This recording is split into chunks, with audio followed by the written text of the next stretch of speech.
Sarina, public speaker, um, and I want to start this conversation by asking you a question, which is, have you ever craved animal products? Never. I've never eaten them and I've never craved them. So that's probably why you've never craved them, right? Yes. Okay, so like what do you think is going on when people switch to a plant-based diet and um, they might go back because they say, "Oh, I was listening to my body." Getting right into the ex-vegan Yeah. conversation. I think there's a lot going on there. Oh, and so you did just say this kind of, but just to be super clear, you were born vegan. Yes. Okay. Yes. Born and raised vegan from conception, never eaten animal products, never intentionally hurt, killed animals, any of that. Well, that's very exciting, and it's very rare. So yeah, as you were saying about people that say they went back to eating animal products because they craved them or what, or they were listening to their bodies is like the classic line, right? There's so much going on there, and I think it really depends on the individual's situation. And it's really hard to know what's really going on without, being an individual's doctor or healthcare, nutritionist, hearing their personal stories. But honestly, I think a lot of times people want sort of good news about their bad habits. So they miss meat, whether that's like for taste reasons or because of social pressure. Like it's a lot easier to fit in with your family and friends and community. And if you're eating so different, that can kind of isolate you. It can seem difficult to some people, especially if you don't have like the ethical grounding. And so, honestly, and this isn't everyone, but I think a lot of people, they were struggling with being vegan. They missed eating meat. They missed, conforming, being part of, the social scene that they were involved in. And on some level, they were sort of looking for an excuse or a reason. And the brain is really... To go back, exactly. So the brain is really, really powerful, right? So if in the back of your head you don't like being vegan, or you have concerns or questions about it, you were never certain that it was the healthiest thing, I think it's really easy to find problems with it and to create this effect of like, oh wow, I went back to eating meat. I feel so much better. Because it can kind of help justify your choices to give up being vegan. And like there's some really ridiculous stories out there of people like this, where it's like, they grew up eating standard American diet or whatever, they went vegan, and the other thing here is a lot of people, especially that go vegan for health reasons, they've been struggling with various health issues, whether it's gut issues, that's a really common one, energy issues, there's a lot of various things, and so I've noticed a trend where some people kind of jump around. They have something going on that doesn't feel right in their body.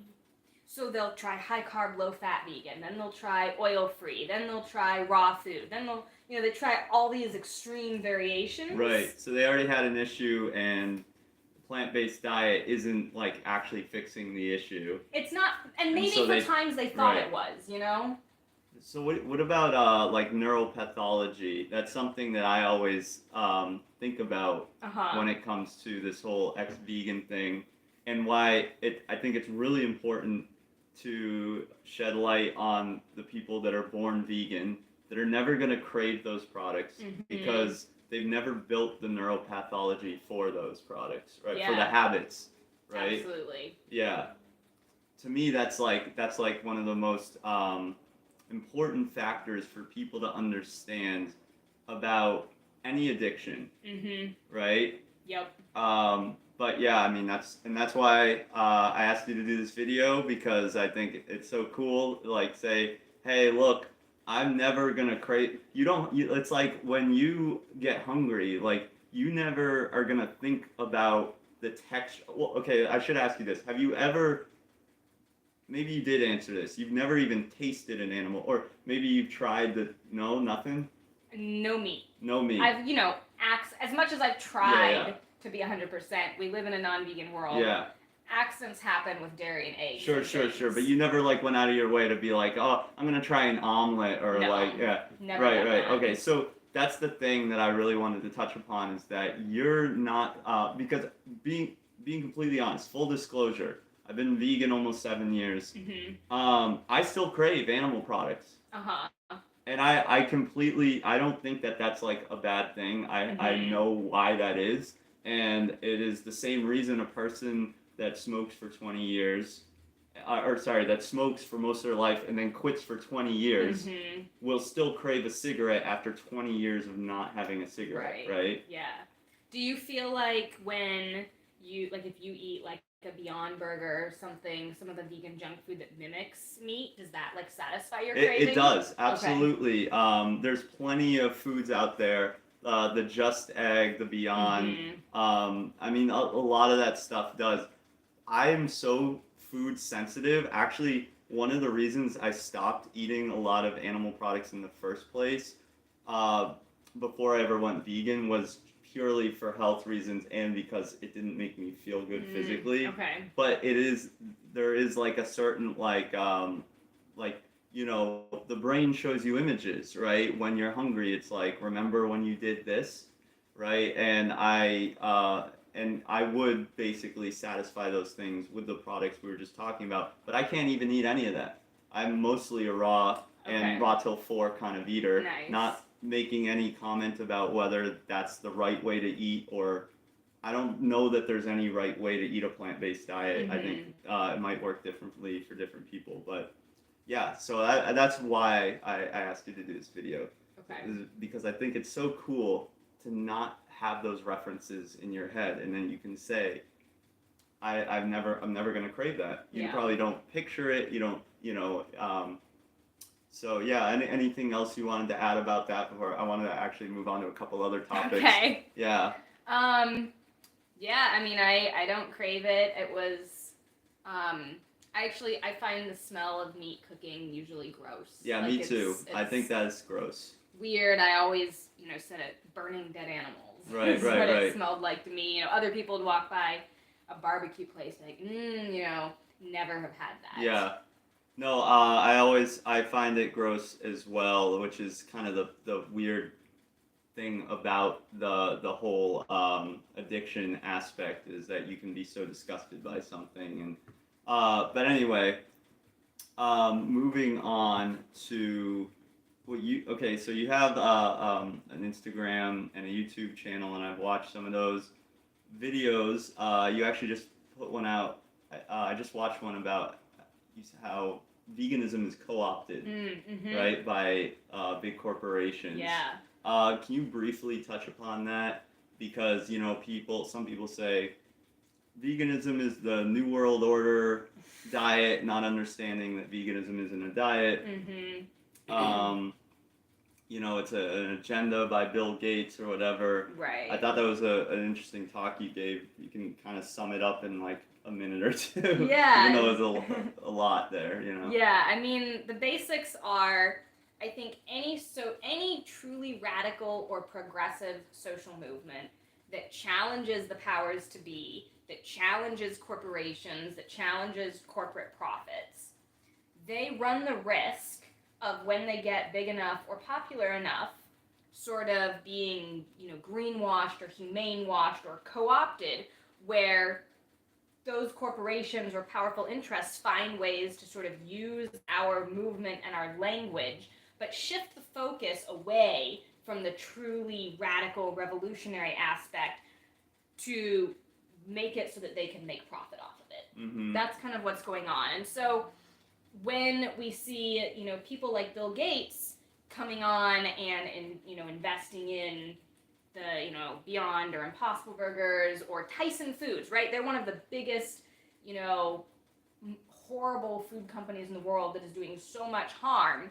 And then all they have to do is say that they're developing a vegan burger, and suddenly people are like, yay, Tyson! Right. And it's not that aspect is a bad thing, but it kind of serves to greenwash the rest of what they're doing. And, whether or not they offer a vegan burger, what really matters is, are they stopping the other harmful things they're doing? Are they reducing or stopping how much meat they're producing? Are they removing their support for the deforestation in the Amazon for cattle Mm-hmm.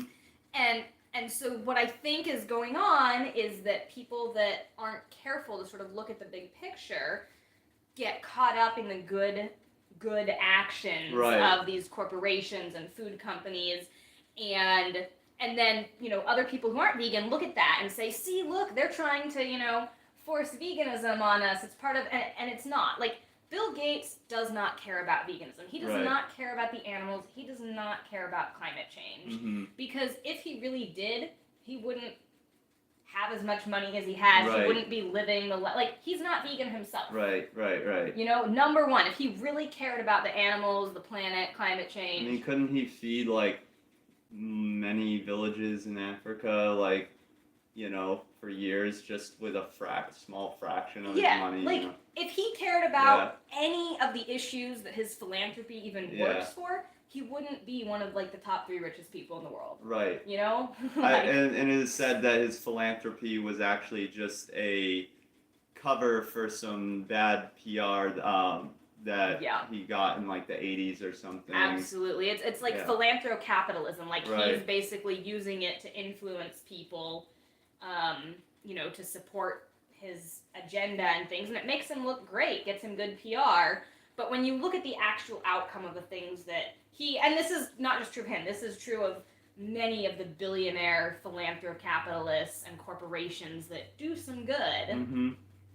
It's really for PR, and when you really look at the actual impact of what they're doing, oftentimes it's neocolonialism, it's harming, local communities more than it's actually helping. How do we convince those around us?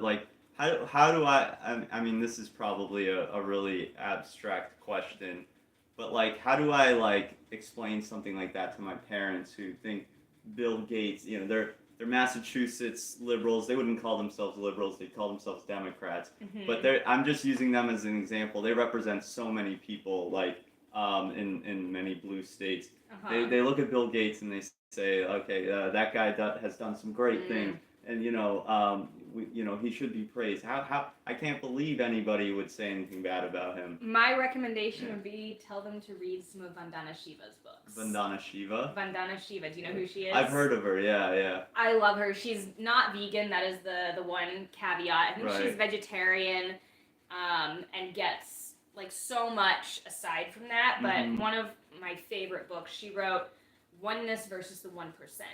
That is a really good book because it's an extremely progressive, liberal perspective. That to me, if you are really trying to be progressive and liberal and support social justice issues, we really have to see the big system for what it is and deconstruct the system. It's not the way the media talks about it, the way other social justice things are getting co-opted, when you have the Pentagon or the military flying, a gay pride flag. It's since when does the Pentagon or, U.S. military care about peace and justice? Right. And it's interesting, that there's these memes about how a lot of the companies that will fly the flag here won't do it in the Middle East.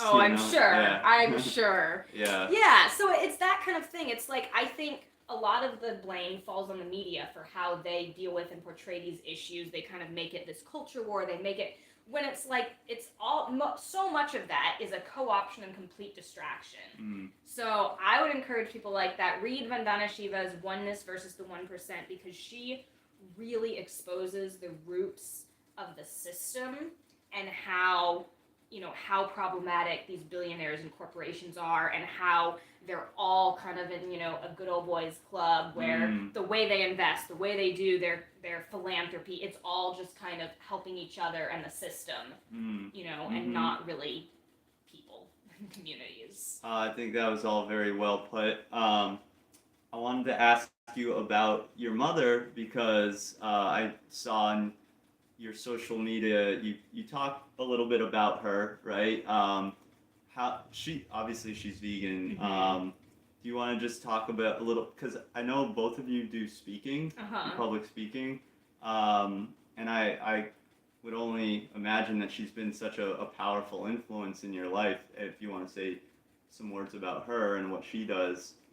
Yeah, so I mean, she grew up in the Midwest as well, which is where I'm from, and she worked in the pharmaceutical industry before I was born. That's kind of what got her started on this path. So she'd always been an animal lover, and then she had a job that took her to sort of tour factory farms, animal testing labs, chicken hatcheries. She wasn't working in them per se. She worked for another, pharmaceutical company and was selling her products essentially to these facilities. Right. So she'd sort of come in and get a tour, and like many Americans, she had absolutely no idea that was the current state of our food system. And so she was, horrified by the things that she saw and how animals were treated. And one of the things that really stood out to her that, has kind of influenced me is that she was in situations, and she tells the story about a hatchery in particular, where they were rolling in, trays of chickens that were just hatching. And like whole carts filled with eggs, eggshells, and then, baby chicks. And sometimes the chickens would hop off of the cart and fall to the ground. And she basically watched as there were men standing around who were supposed to, give the chickens, antibiotics or whatever they were, maybe even debeaking them. I don't remember the specifics. But so from her vantage point, she just saw chicks hopping off the cart, didn't know what was happening at first. She goes into the room eventually, and there's all these half-dead chickens smashed on the ground because no one bothered. Like, if they hopped off the cart, no one even bent down and picked them up, and more carts, rolled over them. Oh, my God. And the thing that really stood out to her is that all these men who she worked with and consulted with, knew had families, were good, loving husbands and dads and, whatever. Right. Were standing around smoking their cigarettes, and they so didn't even view the chickens as purely an inanimate object. That they didn't even bother to put, these peeping half-dead chickens out of their misery. Right. And, my mom basically said then, she never wanted to be a bystander to an injustice like that, and she wanted to raise her children to be people who would essentially never be those people. That when there was something going on, when someone was suffering or there was an injustice, that we would stand up. Right. And speak out against it. Wow, that's fantastic. So, how long has she been vegan then? 30 years. Okay, and I'm guessing that was a bit prior to about 2 years before I was born. Okay, wow. Well, that's so cool. And does she still give talks, or is she still doing that? Does she tour and do? She speaks sometimes at conferences. And you do it together, right? Both of you, or? Sometimes we've done some, interviews. Mostly, I think at this point we kind of speak about slightly different things, so we kind of do our own thing. Gotcha. Now you said she was in the pharmaceutical industry, right? Because I noticed you seemed and tell me if I'm going into dangerous territory here, but I do like to get a little edgy with my videos. You're against the mandates, am I correct in saying that? Yes. Okay. But when you make your clips on Instagram about that stuff, and I'm surprised you haven't been shadow banned or something, but it seems very well informed, and you use a lot of relevant information.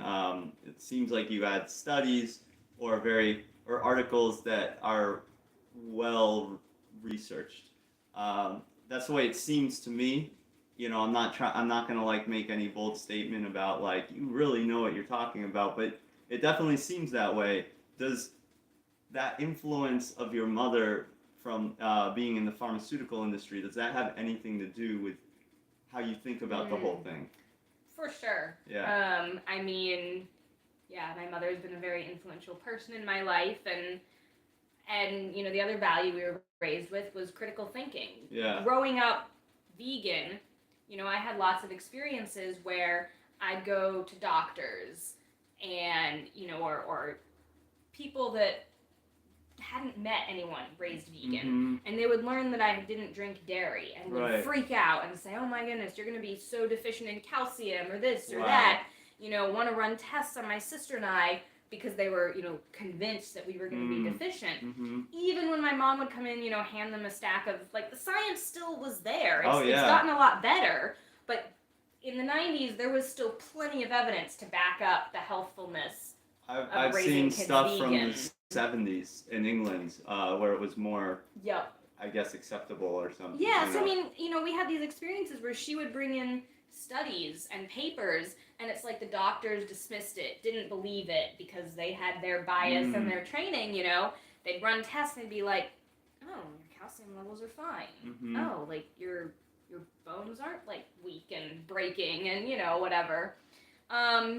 And so that just really taught me, I do not take any information inherently at face value just because the government said it, or a doctor or scientist said it, or an authority. So it's not that you're against science, it's that, no, you're not going to trust the science, right? You're going to, actually... My degree is in biochemistry. I love science. I think science is great. But the thing I also like to say, science is not inherently... It's not good, it's not bad, it's not just. It is a tool that we can use to collect data and help inform our views. And it doesn't mean that the best scientists out there can't be flawed in their reasoning. Right? I mean, I think all science is inherently biased in some way because humans are conducting the research, and we're biased. And there's grant money incentive involved. It's not even that obvious. It's not. I mean, there is some of that, but what I think the bigger issue is, even the best, most, quote, unbiased science, you can still do science in a way that creates an outcome you want. So, here's a really good example that I give, and it's smoking. Right? Today, most people know, smoking cigarettes, unhealthy, causes lung cancer, blah, blah, blah. Whatever, people still do it. But we know, most people will admit, it's not healthy. But there are some potential benefits from it. One of them is that smoking can aid with weight loss. So let's say in the 70s or before the consensus on smoking, was really out there, that someone designed a study to look at, obese patients or track, let's compare a group of people who smoke to a group that don't, who has a lower BMI or who has, You could easily do that study. It could be unbiased. You could collect good data. There's no direct, anything corrupt about it. And you could walk away and say, hey, look, see, smoking is good for weight loss. Right. And that is an accurate, true statement from that study. The question is, how holistic is it? What other things were left out? If you don't measure cancer risk, you're just never going to find it. You can just see the good thing. And so some of this, I think, is intentional in the science world, with the dairy industry, funding,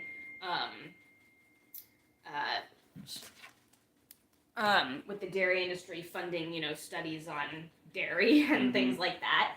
But a lot of the bias, it's in how the study was designed, what question you asked, what outcome you're measuring. Right. And you can get completely different narratives based on that. So that's why, we need to ask who's funding it, but we need to look at the design of the study. How was it framed? What questions were asked? What data was collected? What conclusions can we realistically draw from that? Right. And then even if you have a good study, right, different scientists, different people can still walk away from that wanting to do different things in terms of policy in the world. And that is all valid. So I don't like framing things as, anti-science. Sure, there are some people that are actually anti-science for whatever reason. But most of the time when people get labeled that way, the difference is really over policy and economics. What should we do with this study? What action should we take on climate change? What what policy? And sometimes different sides will hold up different studies in support of their policy. But I don't think any of that, is really anti-science. I think the question is the policy and the economics and the values and how different people want to proceed. In a way, you're saying, to a certain extent, you think there is a level of conspiracy involved in some, absolutely. I mean, every corporation, we know that the smoking companies did it, and I think we know that big ag and the dairy industry are doing it. We know that, big chemical and companies like Monsanto, like, it's a playbook now. Right. So I think anytime you're looking at questions or policies where there's a big industry with a huge moneyed influence and stake in the outcome of the science, that it's worth taking a deeper look at what the science really says and how it's being designed. And so are you working in that industry right now? No. Okay. Okay. Yeah. I wanted to ask you what your are you actually I should probably just look at where my okay, I got some juice. Okay. Yeah, so are you would you consider yourself like an anarchist or a voluntarist of sorts, or have you looked into any of that stuff? Have you read the book The Most Dangerous Superstition or any of that stuff? No. I'm familiar with some of the ideas. I don't know. I don't know where I fall. You're skeptical. I'm a critical thinker. Yeah. I would say the way I describe myself is anti-corporate. Okay. I'm pro individual communities, grassroots. Agorism. That's what I guess they call it. Yeah. I don't know that I fit into any particular box. Okay. I think there's a lot of interesting ideas in anarchy and agorism for sure. I appreciate that take. That's good. Let's see if there's any comments here. Okay. I think there's only a couple. The importance of decoupling from cultural conditioning cannot be understated when it comes to avoiding this. Reminds me of the Track Mouse poem by A.K. Hunter. I don't know that poem, do you? Okay. Well, there's not really any comments to respond to, and I think this was pretty good. I appreciate you taking the time to do this. I really liked your input. Thanks, Sarina. Happy to do it. Yeah, and plug your social media. You can find me online, Born Vegan 1 on Instagram, Born Vegan on YouTube, and my website is bornvegan.org. Cool. Cheers. Thanks.